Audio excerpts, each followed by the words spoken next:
चमक छोड़ जाऊंगा, बुझ भी गया तो सफक छोड़ जाऊंगा। एक साथ हम चाहे के सर अपन बात रखी। बहुत बहुत धन्यवाद।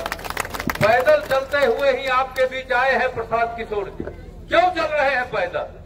कि बिहार में जो संकल्प लिया है कि बिहार में समाज के मदद से एक ऐसी व्यवस्था खड़ी हो जो संविधान के प्रस्तावना के अनुरूप, लोकतांत्रिक मूल्यों के अनुरूप एक नई राजनीतिक व्यवस्था खड़ी करने के लिए प्रसाद किशोर जी चले हैं। इस जन स्वराज के सूत्रधार, गांधी के सपनों का भारत, बिहार के गौरवशाली इतिहास की अब चर्चा करते हैं तो एकदम अधिक से अधिक चर्चा करते हैं, लेकिन वर्तमान की दशा दिशा को ठीक करने के लिए हम सबको मिलकर के यह नई व्यवस्था बनानी है और उसी नई व्यवस्था बनाने के लिए गांव-गांव लोगों से जाकर मिल रहे हैं प्रसाद किशोर जी। एक नारा लगाएंगे, मैं कहूंगा जनता का सुंदर राज, आप कहेंगे जन सुराज जन सुराज। जनता का सुंदर राज, जनता का सुंदर राज, जनता का सुंदर राज।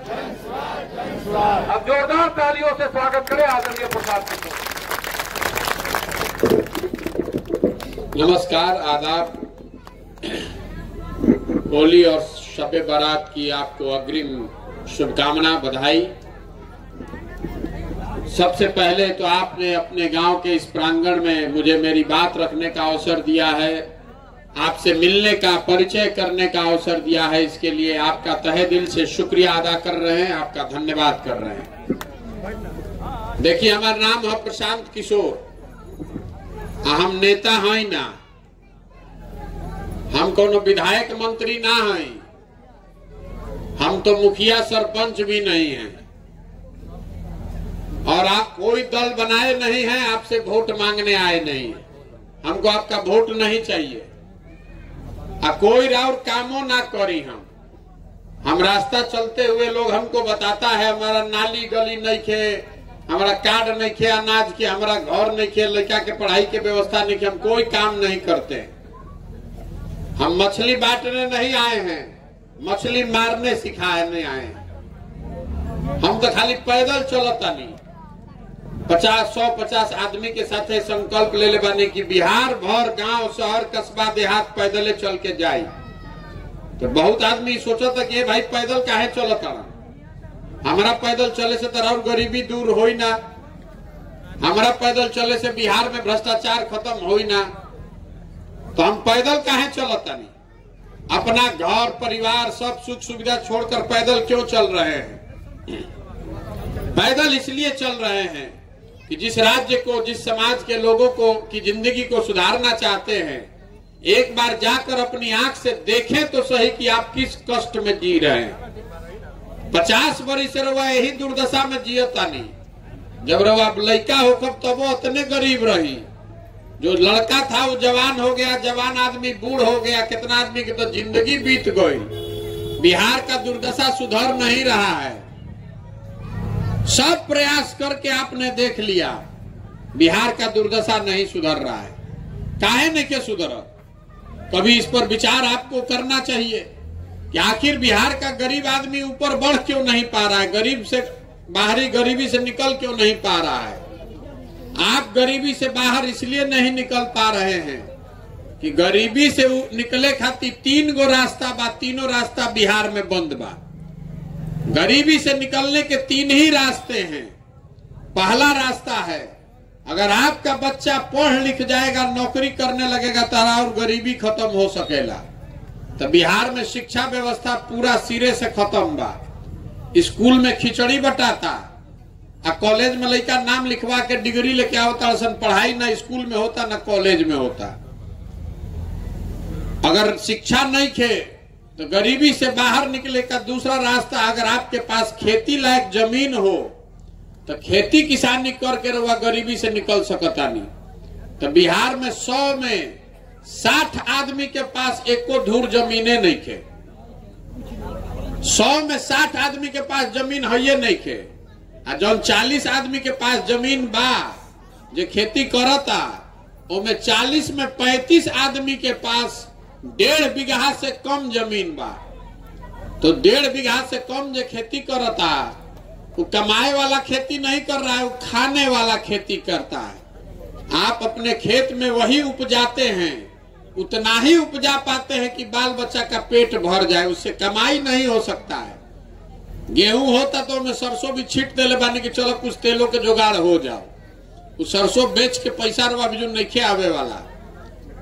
तरवा पढ़ाई के व्यवस्था और लइकन के बाना, खेती किसानी करके ऊपर बढ़े के व्यवस्था बाना, तो तीसरा रास्ता रह गई। अगर रवा बिजुन पूंजी रहित, पैसा रहित, तो रवा दुकान दौरी व्यापार करके आगे बढ़ सकत रही। तो पूरा देश में प्रति व्यक्ति आए बा 1,45,000 रुपया, मतलब औसतन एक आदमी साल भर में 1,45,000 रुपया कमाता है।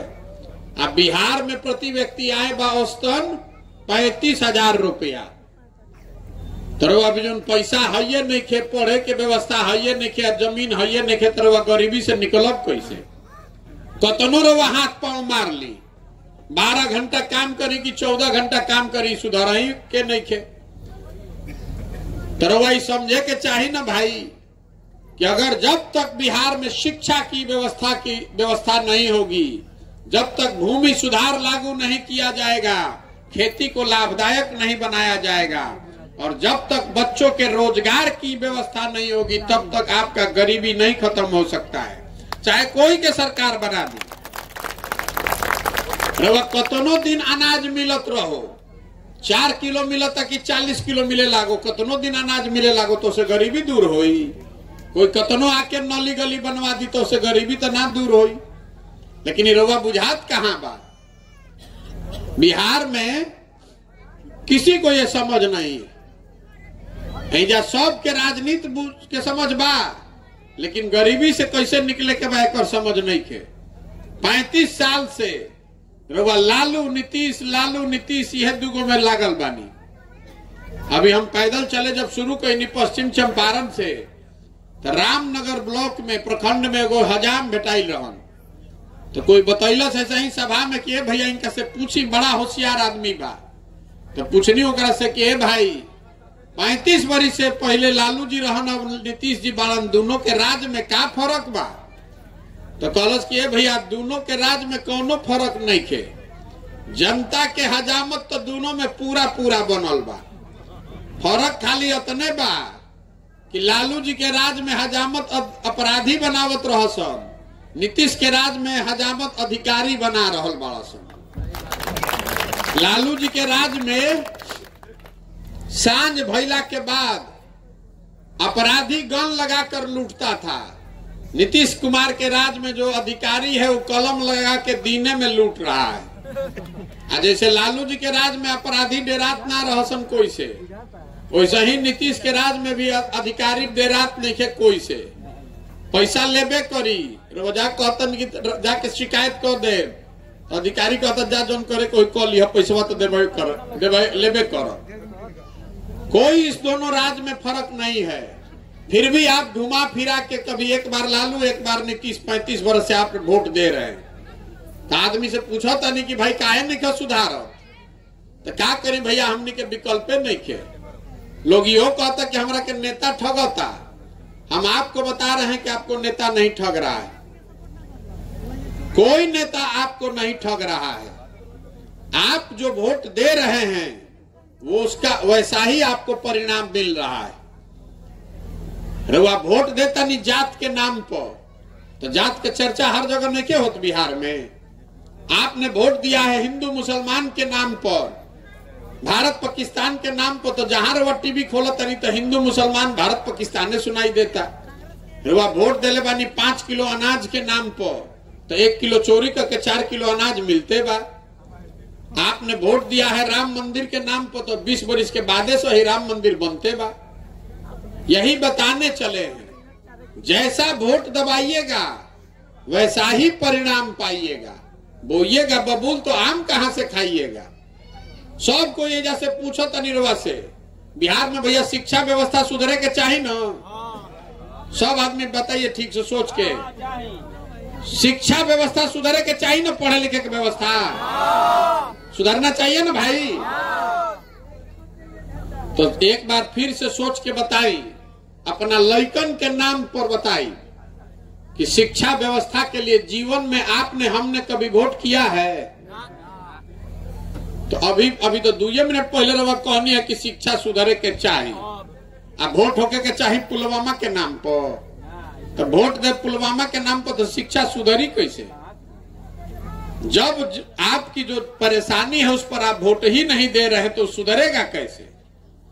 बिहार में और कुछ होके चाहे ना, राजनीति के समझ ही आदमी के बहुत बा, बकैती बहुत बा। 4 गो लड़का जहां बैठे थे 4 आदमी, घर में, दलान में, खेत खलिहान, चौक चौराहा, चाय के दुकान पर जहां 4 आदमी बैठी, वो राजनीति बतियावता। ये बतियावता कि बिहार में कितना भ्रष्टाचार बा, एजा सड़क नहीं खे, नाली नहीं खे, लालू गलत कैलन, नीतीश खराब कर दिलन, लड़कन के पढ़े के व्यवस्था नहीं खे, रोजगार नहीं खे, ये सब बात रोज करता नहीं, लेकिन जहिया वोट होई ये सब बात भुला जाये। वोट के दिन तो 4 गो बात याद बा बिहार में आदमी के। पहला बात, हमार जात का बा, के हमारा जात के खड़ा बा पता करो, ओकरे के वोट दियाई। जिन जात से बच गइलन ओकरा के हिंदू मुसलमान भारत पाकिस्तान कह के वोट लिया था। काल तक रउआ संकल्प ले रही कि अब की हाली भाजपा के वोट ना दे। अब जैसे ही चुनाव आई 2 दिन पहले हल्ला हुई, अरे भाई ऊपर देखा, ऊपर मोदी जी के देखा, पाकिस्तान देखा, है नाली गली में जुड़ाई बड़ा, जल्दी चलो भाजपा के वोट दो। तो सभे जाके मोदी जी के नाम पर वह वोट दे देनी। जे दोनों से बच जाता, वो कहता कि जाए दी भैया कतनो हमनी के कष्ट बाना, और लालू जी का जो अपराध का राज था वो नहीं चाहिए, तो लालू जी के डर से आदमी जाके भाजपा में वोट देता रहा। चौथा, हमनी के मुसलमान भाई लोग बा, ये लोग कहता कि भैया जी ही जा चाहे मरी जा, भाजपा के वोट ना दिहल जाए। भाजपा तो मुसलमान विरोधी पार्टी बा।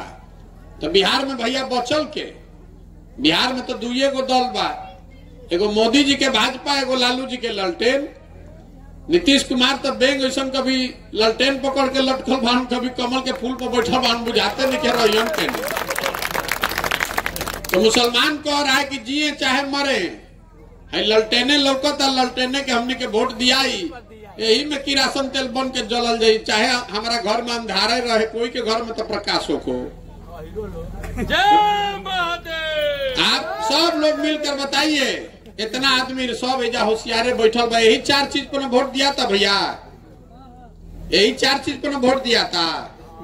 तो जब रउआ जानता नहीं, हम जानता नहीं, तो सब नेतो जानता।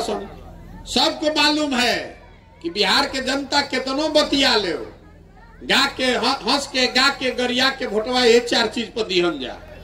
तो काहे के काम होको भाई, काहे के काम होकर? जब बंधुआ मजदूर होइए गइल बानी, कोई जात के नाम पर बंधुआ मजदूर बन गया, कोई धर्म के नाम पर बंधुआ मजदूर बन गया, कोई लालू के डर से भाजपा को और कोई भाजपा के डर से लालू को वोट दे रहा है, तो बिहार सुधरेगा कैसे? यही बताने के लिए पदयात्रा कर रहे हैं, घरे घरे, गाँव गाँव जा रहे हैं, आपसे वोट नहीं मांग रहे हैं, हाथ जोड़कर सबको विनती कर रहे हैं कि अरे भाई अपना नहीं तो कम से कम अपने बच्चों का चेहरा देखिए, और नहीं सुधरिएगा, जात धर्म से बाहर नहीं निकलिएगा, तो जिस गरीबी बदहाली में आपका जिंदगी बीता है, इसी गरीबी बदहाली में आने वाली पीढ़ी और बच्चों का भी जिंदगी बीतेगा। कोई नहीं सुधार सकता है बिहार को। आदमी को कहता कि प्रशांत किशोर आइल बालन सुधार दिया, अरे एक प्रशांत किशोर आज की 10 प्रशांत किशोर ही नहीं सुधरने वाला है। जब आप सुधरने को तैयार नहीं है तो प्रशांत किशोर सुधार दिया। जब घरे घर से आदमी बेरोजगारी से इतना परेशान बा, गरीबी से, घरे घर से जवान लड़का जाके बहरी मजदूरी करता, 12,000 14,000 रुपया खाती 12-12 घंटा लड़का वहां जाकर काम कर रहा है। छोटा छोटा कमरा में रहता है, 4 गो 5 गो लड़का, वहां से पेट काट के 6,000 8,000 भेजता है घरे कि बाल बच्चा खाओ। और रोड पर हम चलत तनी, गांव में पूछत तनी वोट काहे देनी है, का करी भैया, गाँव में सब देते रहे तो हमू दे देनी। अरे राउर घर के जवान लड़का, राउर मरद अपन जवानी खपावत, हाड़ गलावत, और वो वोट ऐसा ही दे देता नहीं, और ऐसा ही दे देता नहीं तो रउआ ना भोगब तो हम भोगब। यही बताने आए हैं, जगिए, अपने बच्चों के लिए जगिए, और नहीं जगिएगा तो कोई मंगल ग्रह से आके बिहार के सुधारे वाला नहीं थे। कितना हल्ला भइल रहे 2014 में कि मोदी जी अहन न तो सुधार दिहन पूरा भारत। अब मोदी जी के आवे से भारत सुधरल कि ना, बिहार सुधरल कि ना, वो बात छोड़ दी। सुधरल कि ना ही छोड़ दी बात। बिहार में लोग के फायदा भइल कि ना ही बात छोड़ दी। नीतीश कुमार के शराबबंदी के जीता जागता उदाहरण बा। मोदी जी के आवे से, मोदी जी 9 वर्ष से प्रधानमंत्री हैं। यहाँ बहुत आदमी मोदी जी के हमनी के वोट देले बानी जा। 14 में मोदी जी के हम ही अभियान चलावत रही।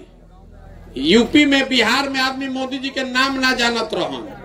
आज ऐसे वह लाठी डंडा करता कि हम ही जानत नहीं कि मोदी जी के आवे से भारत के विकास होई। अब आपको बता रहे हैं जितना आदमी जब भाजपा के वोटर बान ओकरा के खुला चुनौती देकर जा रहे हैं। मोदी जी के आने से, मोदी जी 9 वर्ष से प्रधानमंत्री हैं। मोदी जी से बिहार के विकास भइल कि ना ही छोड़ दी। बिहार के लड़कन के रोजगार मिलल कि ना ही वो छोड़ दी। मोदी जी 9 वर्ष से प्रधानमंत्री हैं। अगर आप हमको प्रमाण एक दिखा दीजिए, न्यूज का कटिंग दिखा दीजिए, 9 वर्ष में मोदी जी ने बिहार के विकास के लिए अगर एक बैठक किया हो, आप हमको प्रमाण दिखा दीजिए। हम कल से भाजपा मोदी जी का झंडा लेकर चलने को तैयार हैं। 9 वर्ष में उस आदमी ने एगो बैठक तक नहीं किया। हमनी के उछल उछल के जाइल जाए या वोट दिहल जाए मोदी जी के, तब दोष मोदी जी के बा कि हमनी के बा। आदमी ऐजा कहता कि कितना विकास होता, बुलेट ट्रेन चलता। अरे भाई, बुलेट ट्रेन चलता, गुजरात में बनता। बुलेट ट्रेन बनावे के कितना खर्चा बा? 1 लाख करोड़ रुपया। 1 लाख करोड़ रुपया के बुलेट ट्रेन बनता गुजरात में कि गुजरात के आदमी बॉम्बे जाए ओकरा दिक्कत मत होके। आ बिहार में आदमी मांगत का, ए भैया ही पैसेंजर के जा स्टॉपेज करवा दी। देखिए हमनी के दुर्दशा। 26 MP का राज्य है गुजरात, तो गुजरात का आदमी चलेगा 1 लाख करोड़ के बुलेट ट्रेन पर। अब बिहार के आदमी, बिहार में 40 गो में 39 गो MP हमनी के जिता के भेजले बानी जा। हमनी के पैसेंजरों ना मिले के चाहिए, पैसेंजर भर के भी हमनी के औकात नहीं के, तो हमनी के आपन दुर्दशा खुदे कैले बानी जा। तो के सुधारी? ये नहीं सुधरने वाला है। यही बताने के लिए गांव गांव जा रहे हैं, लोगों को समझा रहे हैं कि जगिए, वोट देते समय स्वार्थी बनिए। सब नेता दल आपको कहता है कि देश देखिए, समाज देखिए। हम आपको कह रहे हैं कि आप अपना स्वार्थ देखिए, अपना और अपने बच्चे का भविष्य देखिए। जब रउआ ना मजबूत रहो, जब आपका लड़का अनपढ़ हो जाएगा, आपका लड़का बेरोजगार होगा, तो उसे देश मजबूत हो कि कमजोर हो? जो आदमी अपनी चिंता नहीं कर सकता है वो देश की चिंता क्या करेगा? जब आप अपने बच्चे की चिंता नहीं कर सकते हैं तो आप देश का चिंता क्या कीजिएगा? इसीलिए ये पूरा प्रयास कर रहे हैं। तो आदमी कहता कि भैया ये सब बात बुझाता, दल न बनाई, हमने के जब विकल्प ना रहे, 2 गो दले बा, एगो नागनाथ एगो सांपनाथ, जगरे के चुनल जाई वे काटी। रउआ दल बनाई, तो हम दल क्यों नहीं बना रहे? दल इसलिए नहीं बना रहे हैं कि हमारे दल बनाने से विकल्प नहीं होगा। बिहार में दल कैसे बनेला? जे बनैलस दल उहे हो गई दल के नेता। आयो कह दिलस कि हमारा बाद हो हमार बेटा। आ जितना आदमी तू लोग बिहार के बड़ा जा जीवन भर बंधुआ मजदूर बन के झंडा ढोआ जा, वो दल विकल्प नहीं है, वो तो किसी परिवार का शासन है। अगर विकल्प बनाना है तो जो रास्ता महात्मा गांधी ने दिखाया उस पर चलना पड़ेगा। गांधी जी देश के आजाद कैसे करैलन? दल बना के वोट मांग के। गांधी जी ने समाज को जगाया, गांधी जी आगे आगे चले और पीछे से सारा समाज चला, तब न देश को आजादी मिला। तो अगर आपको बिहार से गरीबी, भ्रष्टाचार और बेरोजगारी से आजादी चाहिए तो आपको उठना पड़ेगा, अपने और अपने बच्चों के लिए कंधा लगाना पड़ेगा। अगर नया विकल्प, नया व्यवस्था बनावे के बाद तो आपको उसमें कंधा लगाना पड़ेगा। आदमी कहता कि भैया रउआ आगे आगे चली, हम रउआ पीछे बानी जा, तन मन धन से बानी जा, तो हम रउआ के हाथ जोड़ के कहता नहीं हमारा रउआ साथ ना चाहिए। अरे जो समाज में लोग अपने बच्चों के साथ नहीं खड़े हैं, आप हमारे साथ खड़ा होइएगा। आप तो अपने बच्चे के साथ नहीं खड़े हैं। आपका लड़का पढ़ लिख के बेरोजगार बैठा है और आप जाति धर्म पुलवामा चाइना के नाम पर वोट कर रहे हैं। तो आप अपने बच्चों के साथ नहीं खड़े हैं तो आप प्रशांत किशोर के साथ खड़ा होइएगा। प्रशांत किशोर खातिर वो अपन जाति या धर्म छोड़ो नहीं छोड़िएगा। इसीलिए ये समझा रहे हैं कि अपने बच्चों के साथ खड़े होइए और नहीं खड़े होइएगा तो अपने बच्चों के भविष्य के लिए आप ही जिम्मेवार होइएगा। कोई नेता नहीं जिम्मेवार है। नेता तो अपन और अपन लड़का के चिंता करता। आदमी कहता कि नेता हमने के जाति में बटले बाड़न। हम आपको बता रहे हैं कोई नेता जात का राजनीति नहीं कर रहा है। आपको पूरा बिहार में आदमी ये कहे कि नेता सब दल वाला जात के राजनीति करता है। हम उल्टा बात आपको बता रहे हैं। कोई नेता जात का राजनीति नहीं कर रहा है। वैसे पूछब कि जात के राजनीति जा क्या करता था, आदमी कही लालू जी बहुत जात के राजनीति करता है। तो हम रोक बताओ तनी कि लालू जी जात के राजनीति नहीं खन करो। अरे लालू जी जात के राजनीति करतन तो ई न कहतन कि यादव समाज में जो सबसे काबिल आदमी बा बिहार के नेता बनी और सब यादव जी भाई लोग आप लोग वोट हमको दीजिए। लालू जी नहीं खन न कहत। लालू जी कहतन कि हमार लड़का बिहार के मुखिया बनी, सब यादव जी लोग हमारा के वोट दो जा।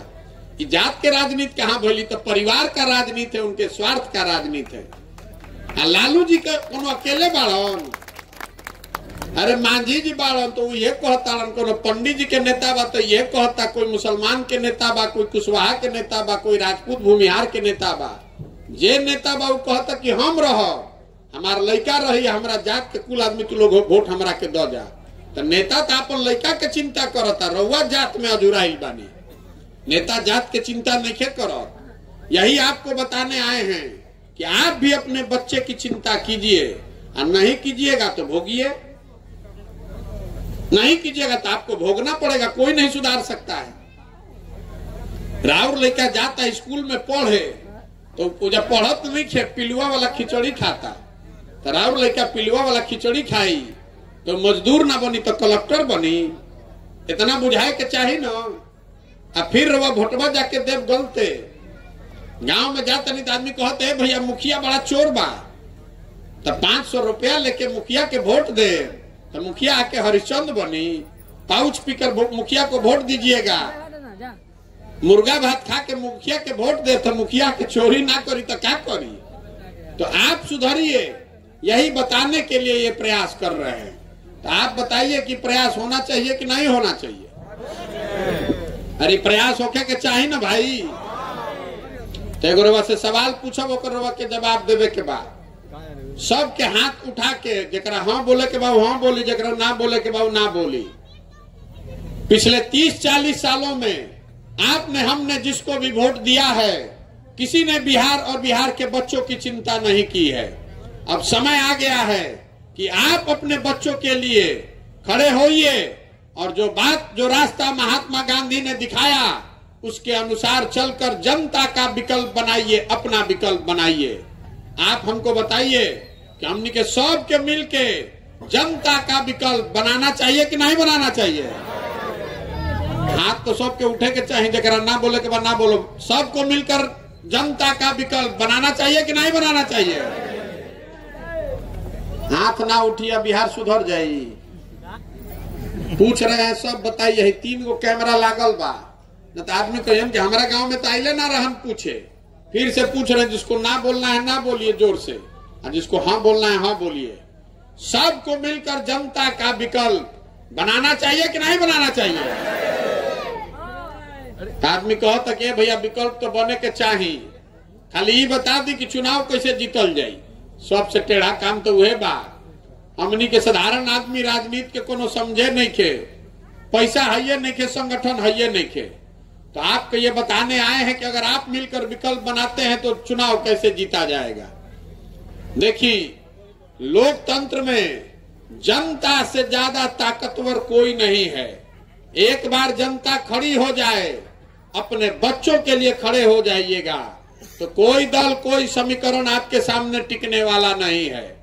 आज जे हमरा के जानता ओकरा मालूम बा कि प्रशांत किशोर के और कुछ आवे चाहे ना, चुनाव लड़ावे आवेला। एक बार पदयात्रा खत्म होके दी और जिसको भी समाज अपने बीच से चुनकर निकालेगा, गरीब हो अमीर हो, अगड़ा हो पिछड़ा हो, हिंदू हो मुसलमान हो, महिला हो पुरुष हो, जिसको भी समाज चुनकर निकालेगा, उसी के पीछे जन सुराज और प्रशांत किशोर की पूरी ताकत, शक्ति, पैसा, बुद्धि सब लगाएंगे और आपके आशीर्वाद से उसको जिता कर लाएंगे। तबे न बनी जनता के सरकार। एकर नाम का बा? जन सुराज। सुराज मतलब सुंदर राज। केकर सुंदर राज? रेवा तो सब नेता के दल के राज बना के देख लेनी, सब कोई रेवा के ठग देलस। तो एक बार आप अपना दल बनाइए और अपने बच्चों के लिए अपना राज बनाइए। दलों के दलदल से बाहर निकलिए और जनता का राज बनाइए। तो ये प्रयास होके के चाहिए कि ना होके के चाहिए? होना चाहिए ना भाई। तरुआ से हम वोट मांगनी ना, चंदा हम कोई से ली ही ना, और नजर घुमा के देख ली, कहीं अपन फोटो भी ना लगाई। आपसे मांगने आए हैं आपका आशीर्वाद, आपकी दुआ। ये कठिन काम है। 50 बरस की जमी हुई काई है, फर्श पर काई जाम जाता तो कैसे छोड़ाइला? बैठ के ईंटा से रगड़ के छोड़ावे के पड़ेला। वैसे ही 50 बरिस से 13 करोड़ बिहार के लोगों के दिमाग पर इकाई जम गया है। जाति का, धर्म का, लालू का डर, भाजपा का डर। तो गांवे गांव जाके इकाई छोड़ावे के पड़ी। ये आदमी के बस के बात का नहीं है। ये हमारे हाड़ मांस के शरीर से नहीं हो सकता है। ये होगा आपके सहयोग और आशीर्वाद से। तो आप बताइए कि प्रयास अगर आपकी नजर में ठीक है तो आपका आशीर्वाद, आपकी दुआ है ना साथ में? है ना दुआ आपकी साथ में? तो एक बार हाथ उठा कर दीजिए आशीर्वाद। होके ना प्रयास? प्रयास होना चाहिए ना भाई। एगो अंतिम बात को के खत्म कर जाए।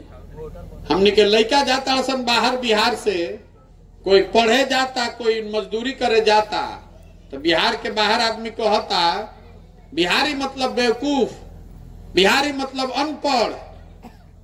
ये शब्द बिहारी गाली बन गया है। हर दिन देश के किसी न किसी हिस्से में बिहार के लोगों को बिहारी कह के जलील किया जाता है।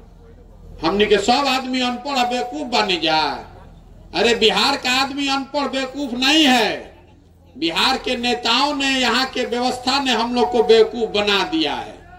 एक बार आप जग जाइएगा और एक ऐसी व्यवस्था बनाइए ताकि हम लोग के बच्चों को पढ़ने और रोजगार के लिए बाहर नहीं जाना चाहिए। तो प्रयास होके के चाहिए कि ना होके के चाहिए?